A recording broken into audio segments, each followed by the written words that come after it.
365 দিনের একদিনও আমাদের ছুটি নেই, তবুও কখনো কখনো ছুটি পেতে বড্ড ইচ্ছে করে।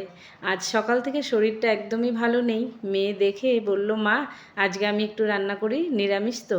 ও তো নিরামিষ খেতেও ভালোবাসে, রান্না করতেও ভালোবাসে, যদিও পনির সয়াবিন ছাড়াও তেমন কিছু পারে না, তবুও আজকে বলছে মা আমি সয়াবিন করব। তো আমি বললাম তাহলে করো, আমি একটু বাকি কাজগুলো করে সকাল সকাল স্নান পুজোটা সেরে নিই। চিমনিটা জ্বালা বাবু, চিমনিটা জ্বালাও।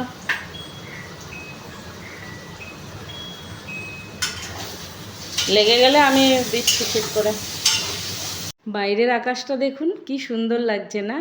রাই রান্না করতে করতে একবার করে আকাশটা দেখছে আর আমাকে বলছে, মা একটুখানি ভিডিও করো। করছো মানে? আজকে আমার ছুটি, আমার মেয়ে আজকে রান্না করছে। এরকম দু একদিন যদি একটু করিস তাহলে তো আমার একটু শান্তি হয়। তুমি তো সয়াবিন, না আগে সয়াবিনই দিয়ে দাও।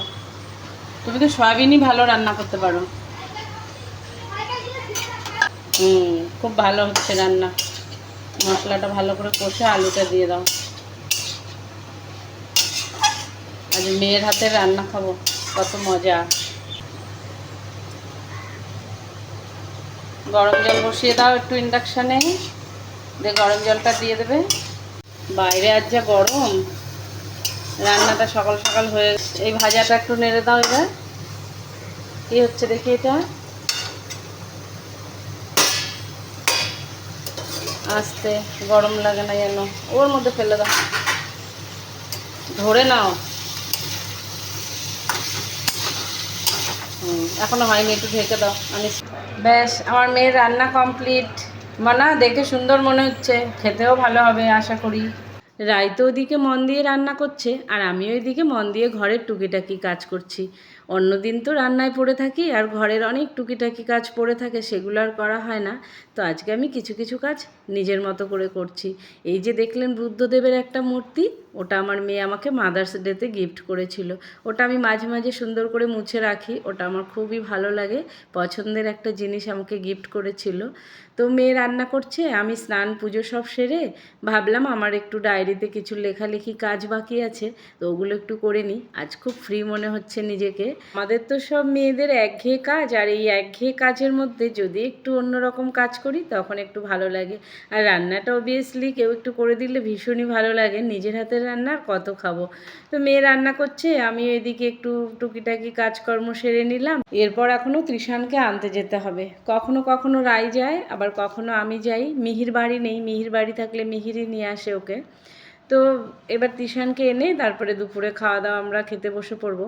তো মেয়ে বলছে, মা আজকে তুমি একটা ইটিং শো করো। আমি বললাম কি কীভাবে? বলছে আমি তোমাকে খাবারটা বেড়ে দেবো, তুমি খাবে। আমি বললাম না না বাবু, আমি ওইভাবে পারি না। তো এই যে আমার সব কিছু কমপ্লিট হয়ে গেছে, তৃষানকেও আনা হয়ে গেছে। এবার আমরা সবাই খেতে বসে পড়বো। ওদেরও খাবারটা দিয়েছি। ওরা বলল, মা তোমার খাবারটা আগে তুমি খাও, একটু ভিডিও করি। যেহেতু আজ মেয়ে রান্না করেছে, ওই জন্য ও দেখবে যে মা কি বলে খেয়ে। তো আমাকে এই যে খাবারটা মেয়ে সুন্দর করে সাজিয়ে দিয়েছিল। তো আমি প্রথমে একটু ওই কাঁকরোল ভাজাটা দিয়ে খেলাম, খুব সুন্দর হয়েছিল রান্না। আর মানে সয়াবিনটা তো ভীষণ ভালো হয়েছিল, একদম রিচ করেনি, হালকার মধ্যে সুন্দর রান্না করেছিল। তো আমি বললাম এইভাবেই তুমি রান্না বান্না শেখো, একটু একটু করে দেখবে শিখে যাবে। মেয়ের খুবই ইচ্ছা ও রান্না শেখার, কিন্তু আমি খুব একটা গ্যাসের সামনে ওকে যেতে দিই না। তো রান্নাগুলো এত সুন্দর হয়েছিল কি বলবো। তো আজকের ব্লগটা কেমন ছিল অবশ্যই কমেন্ট করে জানাবেন। আর আমার মেয়ের রান্নাবান্না কেমন লেগেছে আপনাদের সেটাও জানাবেন। ভালো লাগলে একটা লাইক করবেন। সবাই সুস্থ থাকবেন, ভালো থাকবেন। দেখা হচ্ছে নেক্সট কোনো ব্লগে। যারা এখন আমার পেজটা ফলো করেননি, প্লিজ পেজটাকে ফলো করে পাশে থাকবেন।